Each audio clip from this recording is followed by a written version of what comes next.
بسم الله والصلاة والسلام على رسول الله. اللهم صل وسلم وبارك على سيدنا محمد وعلى آله وصحبه وسلم. يوم جديد وروتين جديد وطاقة إيجابية جديدة يا حبايبي متابعيني دايما مشرفين ومنورين في قناة. يا رب ما تحرم من دعمكم لنا أبدا يا رب. تعال النهاردة هنعمل الرز بلبن الجميل الحلو ده، ما شاء الله يعجبكم بالطريقة الجميلة دي، وطريقة سهلة مش هتاخد منكم وقت إن شاء الله، ولا هتاخد منكم برضو تكلفة ولا حاجة. كل حاجتنا موجودة في البيت. كيلو لبن واحد هنعمل ما شاء الله العظمه دي. ماشي، هنعمل كذا علبه كده ما شاء الله، طبق رز بلبن حلو جميل. بس اهم حاجه اللبن يكون دسم يا حبايبي. طيب تعال نقول بسم الله ونصلي على الرسول صلى الله عليه وسلم. معانا اتصل هنعمل فيها اول حله.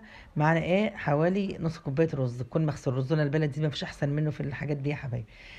كوبايه رز نص كوبايه رز ومغسوله خلاص. مش هنبوشها ولا نحطها في ميه تبوش ولا حاجه، لا احنا هنحطها في الحله زي ما انتم شايفين، وهنحط عليها حوالي 3 كوبايات ميه مغليه.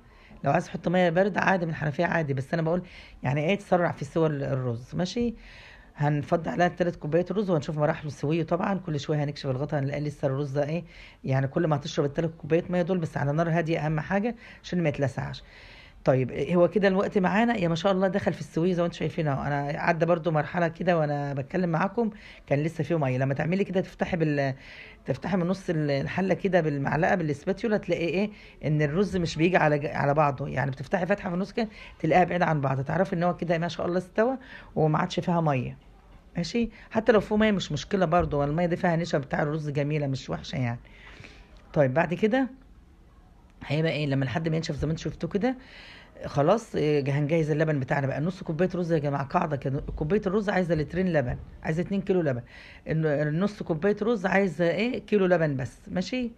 طيب احنا حطينا كيلو لبن دسم زي ما انتم شايفين، بالوش بتاعه بالقشطه بتاعته اللي على وشه، مش هنشيلها ولا حاجه، احنا غليناه واتفت عليه وسيبته على جنب. عمال جهزت حاجتي، كان هو عامل وش فوق الوش كده، فوق وش اللبن زي ما انتم شايفين.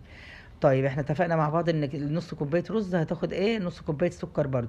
والسكر ده يا جماعه حسب الرغبه، ده اذواق. لو انت بتحبي الحاجه مسكره، بس هي النص كوبايه دي كانت بصراحه كافيه للمقدار اللي هو الرز ده. خلاص. قبل ما نحط الرز هنسيب الرز لما لحد ما شاء الله يبتدي يغلي كده مع بعضه ويبقبق كده، تحس اخد من طعم اللبن كده قبل ما نحط السكر. خلاص.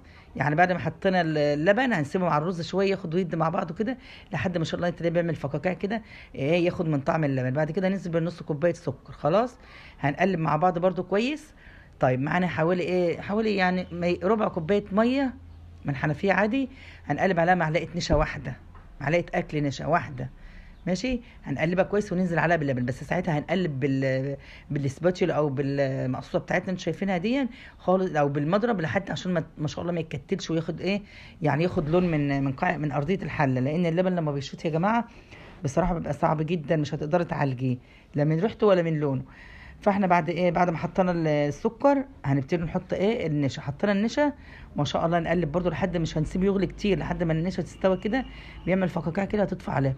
بمجرد ما هتطفي هيكون معاك البولات بتاعتك او العلب او الموجوده عندك، هتفضي فيه على طول وتقلبي. كل ما تنزلي يعني مقدار يعني مغرفه كده هتقلبي في الحله عشان يجي ما شاء الله باللبن كده. يعني تجيبي الرز باللبن وفي الاخر تحط يعني يعني مغرفه كده تكون لبن ما شاء الله فوق الوش، ده اللي بيخليه بيعمل الكرمشه دي. بس بصراحه أنا لو كنت صبرت عليه اكتر من كده كان عمل الوش الجميل قوي. هو عمل يعني عشان الحق اصور، ما يعني احنا ما بنغيبش عشان التصوير يا جماعه. ماشي. لو وصلتوا معايا المقطع ده حطوا لي كومنت حلو كده ولايك جميل يشجع الفيديوهات دي، وفعلوا زر الجرس عشان كل اشعاراتنا توصل لكم باذن الله. واللي لسه اللي لسه ما اشتركش ونزل يشترك دايما. اشتراككم بيسعدني وبيفرحني. ايه رايكم بقى في الحاجه العظمه الجميله دي؟ حاجه بسيطه جدا مكوناتها موجوده عندنا في البيت. هنعمل الحاجات الحلوه دي. ولا تنسونا في اللايكات الجميله والكومنتات الحلوه. يا رب يديمكم نعمه في حياتي. مع السلامه.